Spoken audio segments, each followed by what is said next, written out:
Proudly we hail.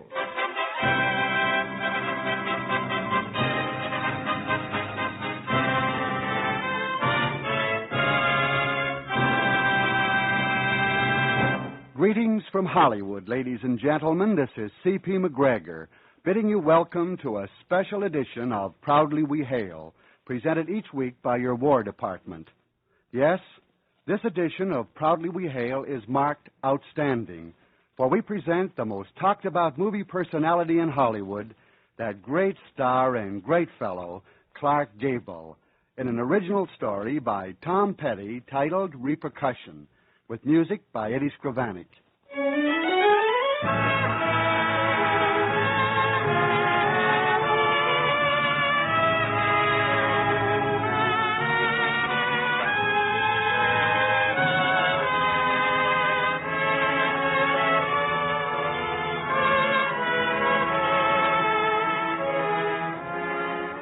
Duke O'Hara has fought his way across the tracks right up to the top of the heap. And tonight he's ready for the payoff, his party's nomination for governor. Here he is, waiting for Mrs. O'Hara in his study. Hello? Hello, Duke. Yeah, Jim, what's on your mind? We're in a jam, fellow. The opposition's going to spring a scandal on us. Okay, if they want to play rough, I'm ready. Duke, I've got to talk to you. Save it, put it on ice. I'm throwing a party for the big boys, and you're invited. But no business. Just the announcement of my nomination. I can't tell you about this on the phone, Duke. It's too hot. Then send me a telegram and spell my name right. Bye. Jim Dare, the guy's as nervous as a hummingbird, and he's my campaign manager. Hey, Gilly, where are you? Did you call, boy? Of course I called you. Where's that band I hired? They here, boy. Well, where's Mrs. O'Hara? We've got to get this party started. Duke O'Hara, you don't have to shout. I'm right here. Darling, you're as nervous as a cat. Me? Nervous? All dressed up. What a pretty wife I've married. Pretty as a stick of peppermint candy. Get out, Gilly. I got everything I want right here. Everything you want, Duke. Well, most everything, baby. Everything except a little job down at the Capitol. Are you sure you want it, dear? As sure as Sunday, Nell. It's in my blood. I've done a lot of fighting and sweating to get inside of that job. I want the power that goes with it for myself, and the social rigmarole for you. Being up there is something I've dreamed about since I was a kid. A kid from the wrong side of town. Oh, you're a strange person, Duke. Strange?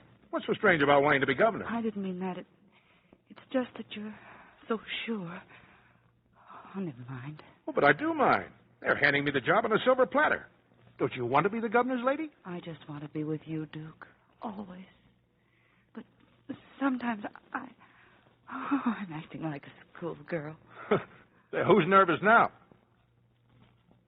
So what's bothering you, baby? Oh, Duke, I love you so much.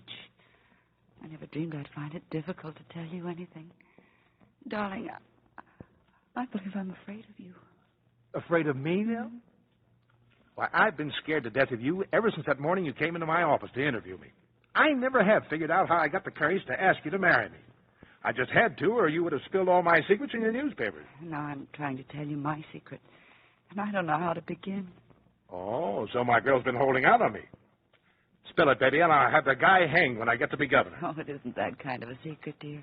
There never has and never will be any other man for me. There better not be. Let's forget the yesterdays. And all the tomorrows, too? Yeah, but not about tonight, baby. Not about tonight. Come here. Oh, Duke. Hey, Duke. Yeah, what do you mean, crashing in here? You're a fine campaign manager, breaking up the first minute I've had alone with my wife in a week. But I told you I had to see you. Will you men please stop shouting? I'll be back, Duke. And don't be talking with Mr. Dare too long. Say, what's the matter with you anyhow, Jim? Can't you let me enjoy myself on the biggest night in my life? Duke, how long had you known Mrs. O'Hara before you married her? Oh, a couple of weeks, I guess. Now, wait a minute. What's all this got to do with my record? It isn't your record that's causing trouble. It's hers. What? You... Hey, Duke, stop it, fella.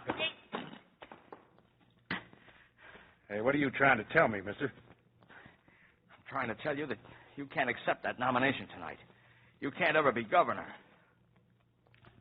I don't know what the deal is, Jim, but I'm going to be governor of this state this year, and no living man is going to stop me. A woman is going to stop you. She's your wife. She's crossed you up, Duke. Jim, if I hadn't lived with you and fought with you and trusted you for years, I'd kill you. I'd rather die than do this to you, Duke, but she's got a prison record. I've seen it. So that's what she was trying to tell me a minute ago, hmm? That's what it was all about. All right, let's have it. Straight and fast. Well, she did a stretch in the penitentiary, shoplifting and forgery. Judge Benedict sent her up, called herself Inez Agnew. You're lying, Jim. She was in there a couple of weeks when she escaped, but she's going to have to go back. It was a 3-year stretch, Duke. They know where she is, huh? They know. I don't suppose there's ever been a governor whose wife was serving time in the pen. I'm sorry, Duke. Skip it. You've done your job, Jim. I'll take over from here on out. Beat it. I got to think.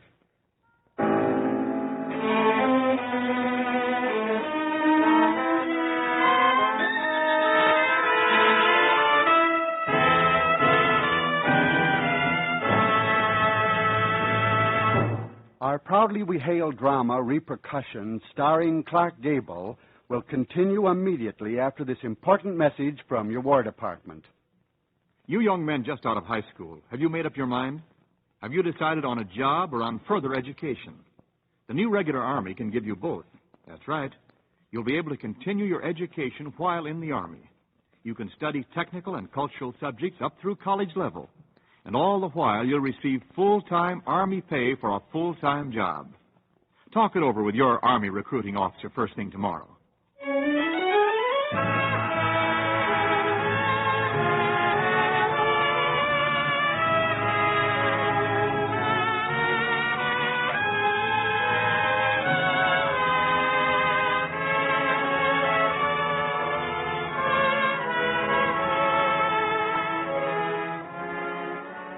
And now, Act Two of Repercussion, starring Clark Gable as Duke O'Hara.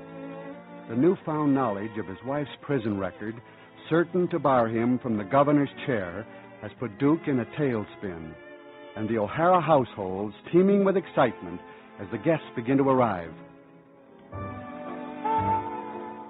This is a lovely party, Mrs. O'Hara. Thank you. The boss wants to see you in his study, ma'am. Thank you, Gilly. My, it's stuffy in here. Duke, what's happened to you? You're as pale as death. I'm all right. Close the door. Are you, poor darling? Duke, you know. Yes, I know. Oh, it just means that we can't be together for a little while. I'm going to be all right. Is that all it means to you? Oh, don't be so tragic, darling. It just means that I can't stay up late and that I can't leave the Grand March with you. I can't dance with you for a long time. The doctor said... The doctor? What doctor? Well, Dr. Stewart, of course. He said I'd be fine after a couple of months' rest, but he warned me not to dance. Said the exertion might bring on a heart attack. How long have you known this, Nell? Just this afternoon, when the reports came from the hospital. Doctors can be wrong. You don't look ill. Oh, I'm going to get well fast. I must if I'm going to be the governor's lady. Have you told anyone else about your condition? Of course not. I could hardly tell you. You're going to dance with me tonight. You're not ill. Not that sick. Duke, I can't. The doctor warned me. Well, you have to take a chance. It'll be the most important, the finest thing you ever did for me. Is it that important to you? As important as my life? I'm going to be governor, Nell. And you're going to lead the march with me tonight if it's the last thing you ever do. Turn me loose. You're hurting my arm. Please. More guests are arriving. We must meet them. Will you help me fasten my necklace, please? Yeah. Duke, you're choking me. Duke, what's happened to you?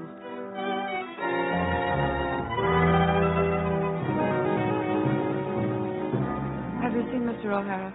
He's right over there, Miss Nell. I'll get him for you. Thank you, Gilly.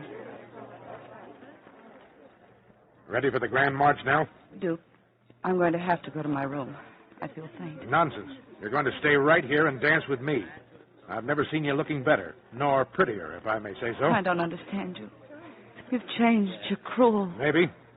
Yes, Nell, I've changed. But why, Duke? Why? Don't you know? No, I don't know. Maybe it's ambition. Wanting so desperately to be governor. I can understand that. I can understand everything. Except this sudden hatred. That you'd like to see me dead. Oh, no. No, Nell, don't say that.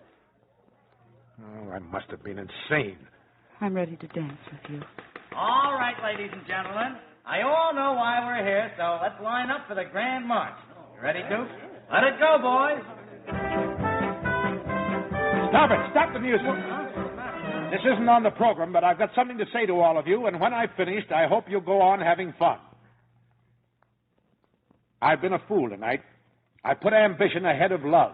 Pride and ambition almost caused me to commit. But that's all over now. I want everyone in this state to know that my wife means more to me than pride or political ambition. She comes first. Nell. Oh, she's fainted. Mrs. O'Hare. Get back. I'll take care of her. Gilly, telephone Dr. Stewart. Oh, darling, please don't leave me now. Everything went dark, Duke. I'm so ashamed. No. Nothing matters now, baby. You're back with me. Go ahead with the party, Jim. I'm going to take Mrs. O'Hara to her room.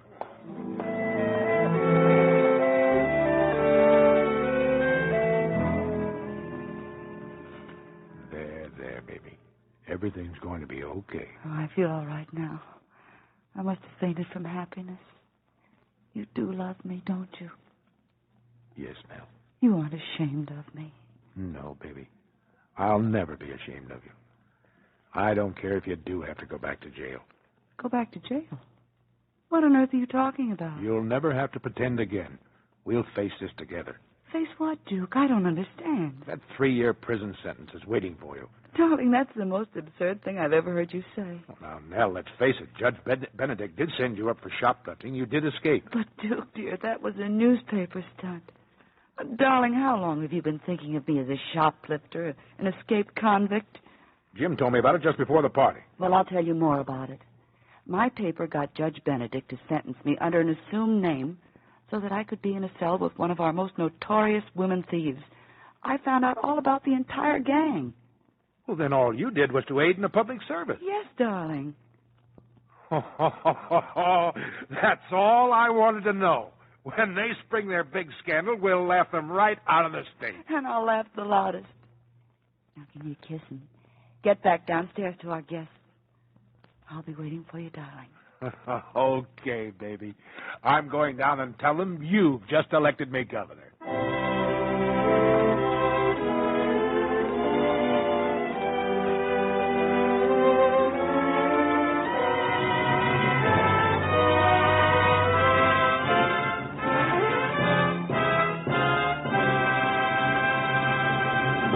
So ends our Proudly We Hail drama, Repercussion.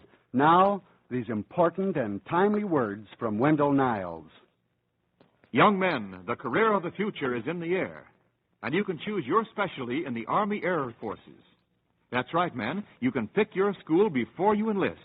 You don't sign the enlistment papers until you've been accepted for the school of your choice. And don't forget, you receive that high Army pay right from the day you enlist. Don't wait. Ask now about the aviation career plan at your local Army recruiting station. And now, here is our producer, Mr. C.P. McGregor. We're most grateful to Clark Gable for a splendid performance, a performance which provided this special edition of Proudly We Hail.